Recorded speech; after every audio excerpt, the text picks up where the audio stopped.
Hi Joe, Sam here. So I've got my E70 vent. Hopefully this looks similar to what you have in your vehicle. So I'm going to go ahead and point this vent down a little bit.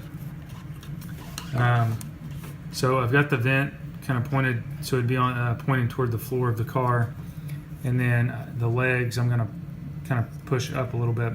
So I'm going to take the tab, start it onto the louver. Pretty hard to see on this make and model what the post in the back, but trying to line it up best I can. I think I captured it. So I think I've got it on there, and I know it's hard to see, but I believe I've got full range of motion, and it's caught those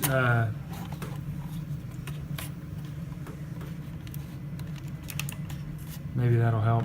Anyways, it's caught the louvers in the back, that vertical post.